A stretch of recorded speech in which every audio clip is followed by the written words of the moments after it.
नमस्कार, मैं हूं राहुल गौतम और आप देख रहे हैं इंडिया न्यूज। मेरे साथ हैं डॉक्टर अमिता जैन, जो कि प्रोफेसर हैं senior king George medical university में लखनऊ के अंदर, एंड वो एक वायरोलॉजिस्ट भी हैं। मैम, थैंक यू जुड़ने के लिए। मैम, जो ये डिलेमा है स्टेट्स का, स्कूल्स का, कि क्या हमको स्कूल्स खोलने चाहिए, क्या फिर किस तरीके से खोलने चाहिए, क्या फेज आउट मैनर होना चाहिए जिस तरीके से खोला जाए, उस पे आपका क्या टेक है मैम? बिकॉज जो जो वायरस है, कोरोना वायरस, वो तो अभी भी है। उसकी जो गति है वो भले ही कम होगी हो, लेकिन वो अभी भी है। तो हमको कैसे आगे बढ़ना चाहिए स्कूल्स को लेकर? जो बच्चे हैं उनके लिए स्कूल जाना बहुत जरूरी होता है, क्योंकि ये उनके ओवरऑल डेवलपमेंट का एक हिस्सा है। जितना जरूरी उनका शारीरिक स्वास्थ्य है, उतना ही जरूरी उनका मानसिक स्वास्थ्य भी है। अब हम सब ने फील किया है, आप लोग ने भी किया होगा, घर में परिवार में बच्चे जो दिखते हैं, बच्चे 1.5 साल से स्कूल नहीं गए हैं, घर में बैठे हैं। वो कुछ बच्चों को तो पता ही नहीं है कि स्कूल चीज क्या होती है, भूल गए हैं, वो बच्चों की मेमोरी शॉर्ट होती है। तो वो उनके लिए बस खाली सोशल इंटरैक्शन जो है वो 2-3 लोगों तक, जो परिवार के सदस्य हैं, उन तक सीमित रह गया है। तो बच्चों का डेवलपमेंट अच्छा नहीं हो पा रहा है। तो एक बैलेंस स्ट्राइक करना पड़ेगा, कोई एक लेवल पे ऐसा आना पड़ेगा जहां हम हमारे बच्चे सेफ रहें स्कूलों में, और उसके साथ साथ उनका ओवरऑल डेवलपमेंट हो। 1 साल 1.5 साल हम लोग नहीं समझ पा रहे थे, बहुत सारी चीजें थी जिसपे फोकस था, पता नहीं था कि कैसे क्या लेगा। और ऑब्वियसली बच्चे थोड़े कमजोर होते हैं एडल्ट्स के मुकाबले, तो ये भी मन में शंका था कि अगर बच्चे बीमार पड़ेंगे तो कैसे उनको हैंडल करना है, बहुत सारी चीजें थी। बट 1.5 years जब जो गुजरा कोरोना के साथ, तो बहुत सारे चीजें हमने सीखी। और अभी ये समझ में आया कि एक गार्डेड वे में स्कूल को खोलना शायद जरूरी हो गया है। डेफिनेटली हर स्टेट को, हर जगह को अपना एक कॉल लेना पड़ेगा उस पे। ये एक स्कूल अकेले तौर से डिसाइड नहीं कर सकता, एक पेरेंट अकेले तौर से डिसाइड नहीं कर सकेगा। स्टेट को, पूरे राज्य को, वहां पर जो भी उनके एक्सपर्ट्स हैं, उनको एक कॉल लेना होगा कि उनको क्या करना है अपने इस बहुत ही वल्नरेबल पॉपुलेशन के साथ।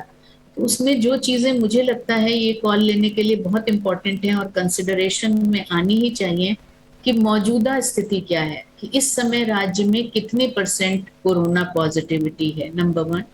वैक्सीनेशन की स्टेटस क्या है, लोगों में एंटीबॉडीज की स्टेटस क्या है। बहुत सारे सीरो सर्विलांस हुए हैं, हर राज्य ने अपना भी सीरो सर्विलांस करने की कोशिश की है, और सबके पास काफी मजबूत डेटा है। तो उसको देखते हुए कि आपका सीरो सर्विलांस में पॉजिटिविटी अच्छी आई है, बच्चों में सीरो सर्विलांस हुआ है क्या। पर ये देखा गया है बच्चों में उतनी ही पॉजिटिविटी आ रही है जितनी बड़ों में आ रही है। वैक्सीन अभी बच्चों के लिए अवेलेबल नहीं है, लेकिन बड़ों के लिए अवेलेबल है। बच्चों में यूजुअली डिजीज जो देखा गया है माइल्डर है, बच्चों को उतनी सीवियर डिजीज नहीं हो रही है जितनी ओल्डर पीपल में हो रही है। रिस्क ये भी है कि बच्चे स्कूल से इन्फेक्शन ले आएंगे, और वो खुद तो एसिम्टोमेटिक होंगे या माइल्डर इलनेस होगा, और घर में जो बड़े बूढ़े लोग हैं उनको सीवियर इलनेस होगी। तो एक ये इसको भी अकाउंट में लेना होगा। चौथी बात, बच्चों को ये रोकना कि जिसको हम अप्रोप्रिएट, कोविड अप्रोप्रिएट बिहेवियर कहते हैं, वो इजी सेड देन डन है बच्चों के साथ। जब हमको 1.5 साल में मास्क लगा के अब परेशानी लगने लगी, और हमें लगने लगा कि हो गया भाई, अब नहीं होता, बच्चे तो उतनी बात समझते नहीं है। बच्चों को आप समझाएंगे लेकिन वो खेल में पड़ेंगे, और अपने उसमें वो मास्क लगा के रखेंगे, हाथ साफ रखेंगे, दूसरे के साथ टिफिन शेयर नहीं करेंगे। ये सब मुश्किल काम है। स्कूल जाने के लिए ये कहना कि पेरेंट्स छोड़ेंगे और पेरेंट्स लाएंगे और बच्चे कॉमन व्हीकल में नहीं जाएंगे, ये भी आसान नहीं है। हर माँ बाप आजकल सब काम कर रहे हैं, तो कैसे संभव होगा कि वो अपना काम छोड़ के एक आदमी बच्चे को छोड़ेगा और लाएगा, ये भी मुश्किल होगा। तो इन बट हर चीज को समझ के, उसके प्रॉपर तरीके ढूंढ के, कि फॉर एग्जाम्पल अगर बच्चों को हम चाहते हैं कि वो टिफिन ना शेयर करें, तो हम ये मैंडेटरी कर दें कि हर बच्चा जो है वो 4 घंटे के लिए स्कूल आएगा। हम 4 घंटे में पहले 40 मिनट का पीरियड करते थे, अब 30 मिनट का पीरियड करेंगे। बच्चों को लंच ब्रेक नहीं देंगे, बच्चा घर से खाकर आएगा और 4 घंटे बाद घर जाकर खाएगा। हर बच्चा अपनी पानी की बोतल लाएगा। तो पानी की बॉटल से पानी पिएगा बच्चा, और एक दूसरे की बॉटल शेयर नहीं करेगा, ये पेरेंट्स बताएंगे। सो फार एज पॉसिबल बच्चे को ट्रेन किया जाएगा कि बेटा मास्क पहनो और ये तुम्हारे स्वास्थ्य के लिए जरूरी है। बच्चे सीखते भी जल्दी हैं। ये भी एक बहुत इम्पोर्टेंट बात है कि जैसे बड़ों को जो बात बहुत उनका दिमाग मैच्योर हो चुका होता है, उसमें नई बातें आसानी से नहीं जाती हैं, बच्चे बहुत क्विकली लर्न करते हैं। अगर हम उनको ढंग से ये बात सिखा देंगे तो वो मानेंगे भी, ऐसा नहीं है। पर डॉक्टर सिमिलरली हम स्कूल में जगह जगह सैनिटाइजर प्रोवाइड करें। जी जी मैम, मैम लेकिन जो पेरेंट्स हैं जो इतने एप्रीहेंसिव हैं कि बच्चों को स्कूल अभी नहीं, बल्कि कुछ तो ये पूछ रहे हैं कि जल्दबाजी किस बात की है, 16 महीनों से स्कूल ऑलरेडी बंद है, अगर 2-4 महीने अगर और बंद रहते हैं तो क्या उसको क्या फर्क पड़ जाएगा? क्योंकि उनके लिए प्रायोरिटी वो बच्चों की सेफ्टी को लेकर बहुत ज्यादा कंसर्न है, और कई लोग ये कह रहे हैं कि जब हमारे बच्चों को वैक्सीन लग जाएगी उसके बाद हम भेजेंगे। वैक्सीन में आप जानती हैं अभी तो सिर्फ 12 से 17 साल के बच्चों का ही अभी ट्रायल चल रहा है। तो ये इस सिचुएशन में हम कैसे कन्विंस करेंगे, क्योंकि आईसीएमआर और जितनी भी मेडिकल बॉडीज हैं वो तो एडवाइस कर रही हैं कि आप स्कूल खोलिए, लेकिन एक प्रेशर बना हुआ है कांस्टेंट पेरेंट्स की तरफ से कि स्कूल्स को अभी खोला जाए या नहीं खोला जाए। तो इस सिचुएशन में क्या मिडिल पाथ हमको लेना चाहिए?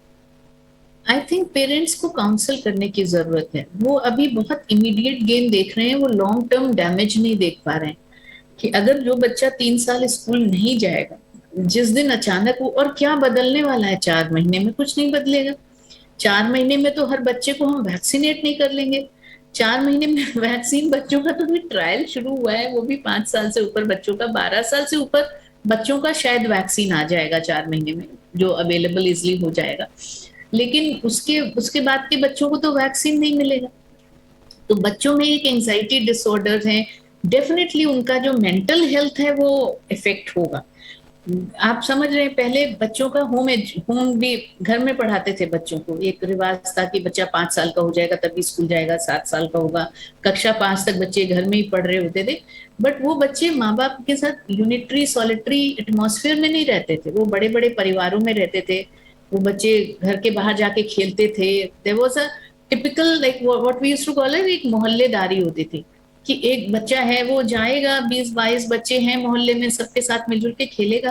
तो वो चीज एकदम खत्म हो रही, ना बच्चे बाहर जा रहे हैं, ना बच्चे खेल रहे हैं, ना बच्चे सोशली किसी से इंटरेक्ट कर रहे हैं। और डेफिनेटली अपने पीयर ग्रुप के साथ उनको इंटरेक्ट करना जरूरी होता है। And that's how the school culture इतने दिन चला है। ऐसे तो नहीं है कि स्कूल कल्चर बंद कर दिया जाएगा। किसी बच्चे का स्पेसिफिक कोई इश्यू है, वो किसी वजह से इम्यूनो कॉम्प्रोमाइज्ड है, उसको कोई और तरह की प्रॉब्लम है, तो वहां पर हमें इंडिविजुअल कॉल लेना है। लेकिन मास तौर पे स्कूल कितने दिन बंद रखा जा सकता है? Do we have a date? हमारे पास कोई कट ऑफ एंड डेट तो है नहीं। हमको तो नहीं पता ना कि दिसंबर के बाद ये इशू समाप्त हो जाएंगे या मार्च 22 तक ये इशू समाप्त हो जाएंगे। ऐसा हमारे पास कुछ भी नहीं है सजेस्ट करने के लिए। तो ये दैट्स व्हाट मैंने जब शुरू में कहा था कि एक बहुत गार्डेड डिसीजन लेना पड़ेगा, एक कॉल स्टेट के लेवल पे होगा। और अगर किसी बच्चे का कोई स्पेसिफिक, मतलब पेरेंट्स को शायद काउंसलिंग की जरूरत है। माँ बाप को उस समय सिर्फ ये देखना है मेरा बच्चा सेफ रहे, जो जो बहुत ही नेचुरल पेरेंटल इंस्टिंक्ट है कि भाई किसी भी माँ बाप के लिए बच्चे से बढ़ के तो कुछ है नहीं। तो वो चीजें उनको काउंसिल किया जाएगा, बताया जाएगा, आई am sure they will understand. लेकिन एक और भी क्लास ऑफ पेरेंट्स है, ये भी मैं आपको बताऊं, दे आर पेरेंट जो कह रहे हैं कि भाई ठीक है हम थोड़ा रिस्क लेने को तैयार है, ठीक है एक स्मॉल अमाउंट ऑफ रिस्क है वो हम लेने को तैयार है, लेकिन बच्चा जरूर स्कूल जाए, क्योंकि वो पेरेंट्स ज्यादा ऑब्जर्वेंट है और वो देख पा रहे हैं कि उनके बच्चे में जो ग्रोथ 1 साल में नॉर्मली होती है वो नहीं हुई है। तो वो बच्चे ने मिस किया, एक क्लास मिस कर दिया है, एक क्लास और मिस करने वाला है, कब तक अपने क्लासेस मिस करेगा बच्चे? डॉक्टर जैन, आप एक बायोलॉजिस्ट भी हैं मैम। ये जो बातें हो रही थी कि अगस्त एंड में या सितंबर में या अक्टूबर में थर्ड वेव आ जाएगी, कई लोग जो हैं वो ये पूछ रहे हैं कि अगर थर्ड वेव आती है तो उसकी क्या इंटेंसिटी होगी, वो कौन से एरियाज हैं, कौन से स्टेट्स हैं, क्योंकि कई लोग ये भी दावा कर रहे हैं कि जो इंटेंसिटी आपने सेकेंड कोविड वेव में देखा था वो आपको शायद नहीं देखने को मिलेगा, और जो स्टेट्स ज्यादा अफेक्टेड हुए थे उन स्टेट्स में कोविड इतना आपको नहीं देखने को मिलेगा। आपका क्या रीड है ma'am, what is your assessment? जो थर्ड वेव अगर आ रही है तो उसका क्या कोई टैग है, कोई हमको लगता है कि कब तक हिट करेगा इंडिया? ये थर्ड वेव के लिए एक तो ये है कि प्रिडिक्शंस वाली बात है कि आपने कुछ भी प्रिडिक्ट कर दिया, वैसे नहीं करके अगर हम लॉजिकली देखें तो ये वेव्स आती क्यों? ये तब आती हैं जब हमारी पॉपुलेशन नॉन इम्यून है, ज्यादातर लोगों को इम्यूनिटी नहीं अचीव हुई है, पॉपुलेशन में एंटीबॉडीज नहीं है, तो कोई भी जो वायरस इतना फैल सकता है वो आकर उनको प्रभावित करता है, और जब भी वो बैरियर टूटता है तो वो एकदम से एक बर्स्ट होती है, एक आउटब्रेक हो जाती है, जिसको हम वेव कहते हैं। तो वेव बिकॉज हमारा एक पैटर्न बनता है कि केसेस बढ़ेंगे और केसेस कम होंगे, तो एक वेव शेप्ड स्ट्रक्चर पे वो प्लॉट होता है, इसलिए उसको वेव कहते हैं। बट बेसिकली एक आउटब्रेक होता है। आउटब्रेक तब होता है जब हमारी पॉपुलेशन इम्यून नहीं है। अभी क्या है कि और ट्रांसमिशन फिर जल्दी होता है, ये रेस्पिरेटरी वायरस है जो इजिली ट्रांसमिट हो रहा है, तो ट्रांसमिशन को ब्रेक करने के लिए हमको 70 से 80% जनता को इम्यून होना पड़ता है, तब ट्रांसमिशन ब्रेक होता है। तो ये इस समय अचीव हो गया है। जो सेकेंड वेव थी वो एक डिजास्टर था, वो इतने ज्यादा केसेस उस वक्त हुए कि हर कोई अस्पताल नहीं जा सका, हर कोई टेस्ट भी नहीं हो सका। बट सीरो सर्विलांस का डेटा दिखाता है प्रिवेंशन, जो प्रोटेक्शन लेवल है वो बहुत हाई है। फिर फॉर्चुनेटली हमारे कंट्री ने वैक्सीनेशन में बहुत एक्सेल किया कि बहुत सारे लोगों को बहुत जल्दी जल्दी वैक्सीन लगवा पाए, और काफी जनता है जिसको 2%, जिसको दोनों वैक्सीन लग गए हैं, both the dose, totally immunised. 15%, 18% कुछ है, हाँ 15% पॉपुलेशन इज ऑलरेडी 2 वैक्सीन। और ये हमारी वल्नरेबल पॉपुलेशन है, क्योंकि जो जिसको स्ट्रैटेजिकली करा गया कि पहले हम ओल्डर पीपल को प्रोटेक्ट करेंगे, क्योंकि उनमें ज्यादा वो होता है, हम बीमार लोग जो हैं, जो डायबिटिक हैं, हाइपरटेंशन है, उनको हम पहले प्रोटेक्ट करेंगे, because they are the people जिनमें हमको ज्यादा सीरियसनेस होती है इलनेस की। यंगर पॉपुलेशन को बाद में किया गया, अब तो 18 साल तक के बच्चों को कर रहे हैं, और बहुत जल्दी 12 वाला भी वैक्सीन आएगा। तो मुझे जो मेरा अपना मानना है कि जब हमारी जनता में प्रोटेक्शन लेवल हाई है, वायरस, हम कहते हैं जैसे कि वायरस अपना स्वरूप बदल लेगा, वायरस कितना भी स्वरूप बदल, नए म्यूटेंट्स आएंगे, नए वेरिएंट्स आएंगे, वो यही वायरस अकेला नहीं है जो अपना स्वरूप बदल लेगा, सारे वायरस बदलते हैं, फ्लू भी बदलता है। हर वायरस में म्यूटेशन होना एक स्वाभाविक नेचुरल प्रक्रिया है जो होती ही है। लेकिन क्या हर बार हम वैक्सीन बदलते हैं? नहीं बदलते हैं। हम वैक्सीन सिर्फ इन्फ्लुएंजा के लिए बदलते हैं, जो ईयरली हमको बदलनी पड़ती है, क्योंकि वेरिएंट नहीं चेंज होता है, पूरा वायरस चेंज हो जाता है, न्यू वेरिएंट नहीं आता है। जैसे H1N1 स्वाइन फ्लू जब आया तो वो एक न्यू वेरिएंट नहीं था, वो न्यू वायरस अपीयर हुआ, जो एनिमल और ह्यूमन वायरस के जीनोम से मिलके एक नया वायरस बना, जिसको हमने H1N1 या स्वाइन फ्लू कहा। तो वो एक नया वायरस अपीयर हुआ जो इन्फ्लुएंजा ग्रुप का वायरस था। ऐसे ही ये जो अभी कोरोना आया SARS-CoV-2, ये एक नया कोरोना वायरस आया जो कोरोना वायरस ग्रुप का था। तो अब ये वायरस म्यूटेट करेगा, this virus is going to live with us, ये कहीं नहीं जाने वाला, अच्छे से ह्यूमन उसमें अडॉप्ट हो गया है। छोटे छोटे केसेस आते रहेंगे, कुछ लोगों की इम्यूनिटी बढ़ेगी, कुछ की कम होगी, जिनकी कम होगी उनको फिर से अटैक आएगा, ये चीजें होती रहेंगी। तो मुझे ऐसा लगता है, ये मेरा पर्सनल व्यू भी हो सकता है, कि स्मॉल वेव्स या आउटब्रेक्स जगह जगह पर, जहाँ पर पॉपुलेशन कम इम्यून है, वहां होते रहेंगे। अब कम इम्यून कौन सा होगा? वो जहां पर पहले कोविड ब्रेक नहीं हुआ, बच गए वो सेकेंड वेव के दौरान, ऐसा कोई होगा नहीं मुझे लगता है, क्योंकि सब इफेक्ट हुए। लेकिन अगर कोई बच गया है, कोई स्टेट पूरा, जैसे केरला ने लॉकडाउन बहुत लंबा करा, केरला में ज्यादातर लोग अभी भी इम्यूनिटी लेवल नहीं आया है, या कोई लोग, कोई पॉपुलेशन है जो वैक्सीनेशन को डेलिबरेटली डिनाई कर रहे हैं, इग्नोरेंट है, उनको नहीं पता है, उनको काउंसिल किया जा रहा है, तरह तरह से सिखाया जा रहा है कि वैक्सीनेशन से कोई नुकसान नहीं हो रहा है, आप वैक्सीन लगाइए। I am sure they will understand it gradually and go for the vaccine. So summing up the third wave, मैं personally I don't see a big third wave, but I see small waves which will keep on coming and going. The virus is going to stay with us. At this point we cannot let the guards off, क्योंकि अभी भी हमने virus को बहुत कुछ समझ लिया है, लेकिन 100% नहीं समझा है।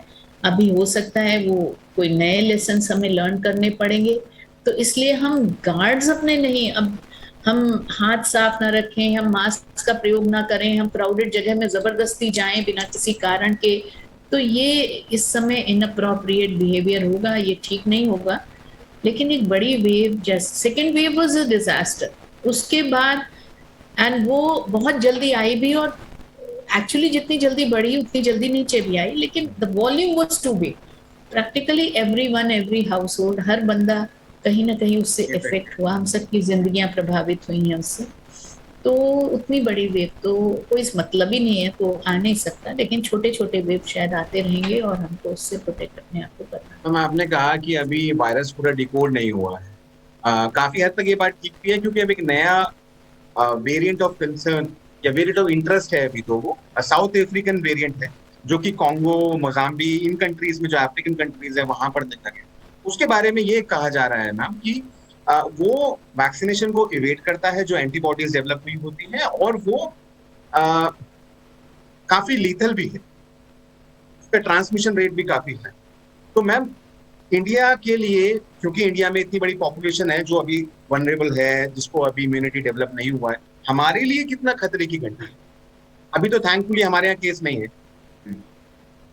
देखिए, हमारे यहाँ जो भी इस समय करंट स्टेटस है उसको देखते हुए अगर बात करते हैं, और हम ये एक हाइपोथेटिकल सिचुएशन रखते हैं कि जो अफ्रीकन C.1.2 की बात आप शायद कर रहे हैं, जी जी मैम, अगर वो आता भी है, तो ये देखिए, जो हम कैसे जज करते हैं कि ये एंटीबॉडीज को अवॉइड करेगा। हम सिर्फ लेबोरेटरी सेटिंग में एक एंटीबॉडी से उस वायरस को न्यूट्रलाइज करते हैं और देखते हैं। और हम ज्यादातर चीजें जो है ना आजकल, वो कंप्यूटर पे वो करते हैं। जैसे हमने कंप्यूटर पे जो म्यूटेशंस हुए, उन म्यूटेशंस को डाला और उसको देखा हमने कि कंप्यूटर में, like these are all in silico analysis. तो इन सिलिको एनालिसिस करके हम बोलते हैं कि ये शायद, तो वो हमारे लिए कंसर्न्स हो जाते हैं कि न्यूट्रलाइज नहीं करेगा जो एंटीबॉडी, क्योंकि स्पाइक रीजन के अगेंस्ट हम प्रोटीन को हम एज ए वैक्सीन यूज कर रहे हैं, स्पाइक रीजन को। अब वो रीजन में कोई ऐसा चेंज हुआ जहां हमें लगा कि यहाँ पर हमारा एंटीबॉडी बाइंड कर रहा था, ये रीजन थोड़ा चेंज हो गया है, तो क्या हमारा एंटीबॉडी बाइंड नहीं करेगा? पर हम इसको फील्ड में टेस्ट नहीं कर पाते हैं। ये सारे इन सिलिको या कुछ लेवल तक इन लैबोरेटरी में ही ये एनालिसिस होते हैं, लेकिन उसपे अभी कोई 100% नहीं कहता है। लेकिन खाली एक स्पाइक प्रोटीन ही नहीं है जिसको न्यूट्रलाइज करती है बॉडी। जो प्रोटीन्स बॉडी में है वो बहुत रेंज के प्रोटीन्स है, और वो सारे अपना मिलकर काम करते हैं। तो हो सकता है 10% कम हो जाए एफिकेसी, 20% कम हो जाए, मगर 100% काम नहीं करेगा। That means that will be a new virus, all together new virus. फिर हम उसको SARS-CoV-2 कहेंगे, वो तो कोई नया ही वायरस हो जाएगा। अगर इतना बदल गया तो वो तो कोई नया वायरस होगा, वो इनका इसका वेरिएंट नहीं होगा। तो जो मतलब, अब किसी ने सोचा नहीं था कि इस तरह से कोई एक पैंडेमिक होगा जो इतना डिवास्टेटिंग होगा, और किसी ने नहीं सोचा था कि साल भर में हमारे पास, साल भी नहीं 10 महीने में हमारे पास वैक्सीन आ जाएगा। किसी ने नहीं सोचा था कि हम इतनी जल्दी चीजों को इस तरह से अपना इंफ्रास्ट्रक्चर एक्सपैंड कर लेंगे।